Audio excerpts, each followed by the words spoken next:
Halo, kembali lagi dengan Mr. Yoel. Nah, kali ini Mr. akan menunjukkan suasana sekolah. Nah, kalian sudah mulai rindu? Nah, langsung saja kita akan mulai pembelajaran kita. Oke, kita akan masuk ke kelas. Oke, kembali lagi dengan Mr. Yoel. Nah, pada kesempatan kali ini kita akan mencoba mempelajari materi yang baru mengenai logaritma. Pada pertemuan sebelumnya kalian sudah memahami mengenai eksponensial. Kali ini ya, kita akan memahami mengenai logaritma. Ada 4 cangkupan materi yang perlu kalian pahami. Yang pertama itu ada konsep, dan yang kedua itu adalah fungsi, dan yang ketiga persamaan logaritma, dan terakhir pertidaksamaan. Nah, kali ini kita akan fokuskan ke konsep dan sifat-sifat logaritma supaya kalian bisa memahami terlebih dahulu mengenai konsepnya. Ya, langsung saja kita masuk ke materinya. Mengenai konsep dasar logaritma, ya. Kalau misalnya pada pertemuan sebelumnya kalian sudah memahami mengenai eksponensial atau perpangkatan. Nah, kali ini hubungannya apa dengan logaritma? Yaitu adalah inverse-nya atau kebalikannya dari perpangkatan atau eksponensial. Misalnya dapat soal seperti ini, 2 pangkat 5, dengan mudah kita akan mendapatkan hasilnya itu 32. Nah, kalau misalnya kita mau mencari nilai 2 dengan hubungan 5 dengan 32, apa hubungannya? Hubungannya itu adalah akar 5 dari 32. Nah, sedangkan kalau misalnya kita mau cari 5, ya, hubungannya dengan 2 dengan 32 itu apa?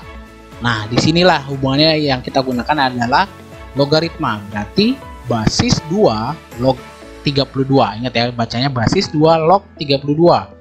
Nah, dari sini kita akan mencoba mendefinisikan logaritma itu apa. Ternyata A pangkat B sama dengan C. Akan menghasilkan seperti ini.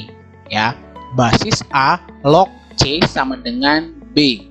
Nah, berarti di sini A itu adalah basis dan C itu adalah numeris dan B itu adalah hasil logaritmanya. Nah, di sini juga ada syaratnya. Syarat basisnya itu harus terpenuhi adalah A lebih besar daripada 0 dan numerisnya C lebih besar daripada 0. Nah, kalian pahami dulu mengenai konsep dan definisinya. Inilah akan membawa kalian untuk memahami lebih gampang mengenai logaritma. Nah, sekali ini Mister coba berikan contoh definisi logaritma. Nah, di sini dibilang nyatakan bentuk perpangkatan berikut dalam logaritma. Nah, soalnya seperti ini, ada 2 soal ya. 2 pangkat 3 sama dengan 8 atau 49 sama dengan 7 pangkat 2. Nah, kita coba kerjakan dulu yang pertama, 2 pangkat 3 sama dengan 8. Nah, dengan mudah dengan melihat definisi yang sudah kalian pelajari di penjelasan sebelumnya, nanti kita akan dapatkan basis 2 log 8. Ya, ingat yang basisnya ini kita jadikan basis yang pangkatnya 2 dengan log berapa? Ingat C-nya itu kita jadikan logaritmanya, berarti log 8. Nah, bagaimana cara pengerjaan nomor 2? Berarti otomatis kita dapatkan basis 7 log 49. Ya, 7 basisnya ini jadikan pangkat, baru hasilnya tadi 49 jadikan logaritma. Mudah bukan? Nah, sekarang kita masuk kebalikannya. Dari logaritma kita akan mencari perpangkatannya, atau juga kita bisa mencari hasil dari logaritma tersebut. Ya, misalnya 5 log 625, soal yang kedua itu adalah 2 log 16. Kita coba kerjakan penyelesaiannya. Ya, yang pertama 5 basis 5, ya basis 5 log 625. Berapa kira-kira hasil perpangkatannya? Ingat, kalau seperti ini tinggal kita lihat basisnya 5, ya, pangkat berapa yang kira-kira akan menghasilkan 625? Ternyata 5 pangkat 4, dan pangkat inilah yang kita akan coba jadikan hasil dari basis 5 log 625, akan menghasilkan 4, ya. Sekali lagi, pangkatnya ini akan menjadi hasil dari basis 5 log 625. Nah, sedangkan nomor 2, ya, basis 2 log 16. Nah, ingat basisnya 2. Ingat, biar menjadi 16, 2 pangkat berapa kira-kira? Pangkatnya akan menjadi 2 pangkat 4, dan hasilnya basis 2 log 16 akan menghasilkan, pangkatnya kita ambil jadi hasilnya 4. Berarti basis 2 log 16 akan menghasilkan 4. Ya, itu sini ada terakhirnya adalah 4. Pahami dulu bagaimana mencoba mengerjakan dari definisi logaritma. Nah, ini berikut ini adalah latihan soal yang bisa kalian kerjakan untuk kalian lebih mudah memahaminya. Nah, sekarang kita akan masuk ke sifat-sifat logaritma. Nah, seperti apa sifat-sifat logaritma? Nah, kali ini kita coba bahas. Yang pertama, basis A log 1 sama dengan 0. Basis A log A sama dengan 1. Nah, contohnya seperti apa? Contohnya seperti ini ya. Misalnya basis 5 log 1 sama dengan 0. Kenapa 0, Sir? Ingat, misalnya basis 5 yang akan menghasilkan 1. Berarti 5 pangkat berapa yang kira-kira akan menghasilkan 1? Pasti 5 pangkat 0. Dan pangkat tersebut kita ambil jadi hasilnya, jadi adalah 0. Nah, misalnya gini, basis 25 log 25 sama dengan berapa? Ya ingat aja, misalnya kalau mendapatkan 25 dari basis 25, ya pasti 25 pangkat 1, dan pangkatnya tersebut kita jadikan hasilnya adalah 1. Inilah sifat yang pertama. Nah, sifat yang kedua, misalnya basis A log B ditambah basis A log C sama dengan basis A log baru dikalikan B dengan C-nya dikalikan. Nah, ingat, karena di sini kan adalah basisnya sama, baru dengan penjumlahan berarti kita kalikan. Contohnya seperti apa? Contohnya seperti ini. Basis 2 log 8 ditambah dengan basis 2 log 4 sama dengan basis yang sama, berarti basis 2 log baru dikalikan 8 dengan 4 dikalikan akan menghasilkan basis 2 log 32. Nah, untuk mendapatkan hasilnya ingat, basis 2 kira-kira pangkat berapa yang mendapatkan hasil 32, dan ternyata pangkat 5, 2 pangkat 5, dan pangkatnya tersebut kita jadikan hasilnya. Jadi hasilnya adalah 5. Nah, sekarang kita masuk ke sifat yang ketiga. Kalau tadi penjumlahan, sekarang pengurangan, maka hasilnya adalah dibagi B per C. Nah, contohnya seperti apa? Contohnya seperti ini. Basis 3 log 18 dikurang basis 3 log 2 sama dengan basis 3 log 18 per 2. Maka akan mendapatkan hasil basis 3 log 9. Ingat juga, kalau mendapatkan hasil seperti ini tinggal kalian cari 9 dari basis 2 pangkat berapa?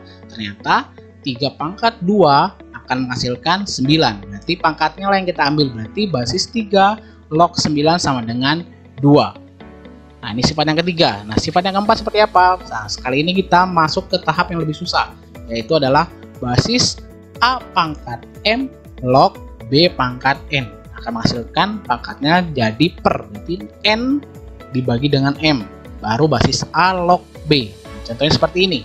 Misalnya basis 8 log 4, dan ternyata 8 bisa diubah basisnya menjadi 2 pangkat 3. Ya, basis 2 pangkat 3 log 2 pangkat 2. Selanjutnya, kalau seperti ini kan sifatnya sudah memenuhi nih di sifat 4. Maka tinggal kita ubah jadi 2 yang pangkatnya tersebut pindah ke depan, berarti 2 per 3 basis 2 log 2 ya. 2 per 3 basis 2 log 2. Nah, di sini kan kita bisa lihat basis 2 log 2 itu akan menghasilkan sifat yang pertama, akan menghasilkan 1. Maka 2 per 3 dikalikan dengan 1 akan menghasilkan 2 per 3. Nah, inilah sifat yang keempat. Dan sifat yang kelima itu adalah misalnya A pangkat basis A log B akan menghasilkan B. Nah, seperti apa contohnya? Misalnya segini, 25 pangkat basis 25 log 625. Karena di sini sama-sama A, ya sama-sama A maka menghasilkan B. Berarti otomatis dengan mudah kita akan mendapatkan hasilnya dengan sama-sama 25, maka hasilnya adalah 625. Nah, ini belum selesai sifat-sifat logaritmanya, masih ada sifat-sifat berikutnya. Nah, sifat selanjutnya misalkan jelaskan pada pertemuan selanjutnya. Nah, kali ini kita akan coba memahami soal logaritma yang sudah kalian kerjakan pada pertemuan sebelumnya. Nah, seperti apa pembahasannya? Nah, seperti ini. Pertama, basis 4 log akar 2 ditambah dengan basis 4 log akar 8 sama dengan apa? Kalau misalnya ada penjumlahan maka sama dengan basis A log B dikali dengan C. Di sini berarti kita kalikan akar 2 dengan akar 8. Nah, ingat juga kalau misalnya akar dikali dengan akar itu boleh, tapi kalau misalnya akar dengan akar yang berbeda dijumlahkan itu tidak boleh. Jadi di sini basis 4 log akar 16 ya.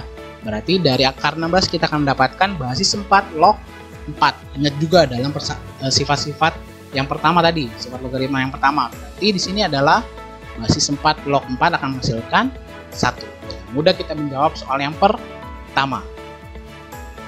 Nah, sedangkan soal yang kedua seperti ini. Logaritma 4 per 35 ditambah logaritma 70 min log 2 ditambah 2 log 5. Kali ini bukan jadi basis ya duanya, tapi 2 dikali dengan log 5. Nah, seperti apa pengerjaannya? Kita langsung lihat saja ya. Kalau di sini kan ada penjumlahan, dengan penjumlahan akan menghasilkan perkalian ya. Baru nanti kalau misalnya kurang berarti akan menghasilkan pembagian. Di sini sudah terlihat ada logaritma logaritma, logaritma dengan logaritma. Berarti Mister langsung tulis logaritma atau log dalam kurung 4/35 dikali dengan 70 dikali. Kenapa Mister muncul jadi 5 pangkat 2? Ingat lagi dalam sifat logaritma yang tadi.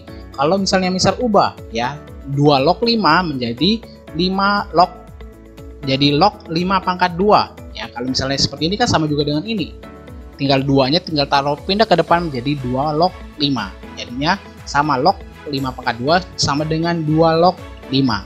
Baru per, kenapa per Sir? Di sini ada tanda kurang, log 2, berarti di sini per 2. Selanjutnya kita kerjakan, berarti log dalam kurung 4/35 dikali 70 dikali setengah. Kenapa muncul setengah?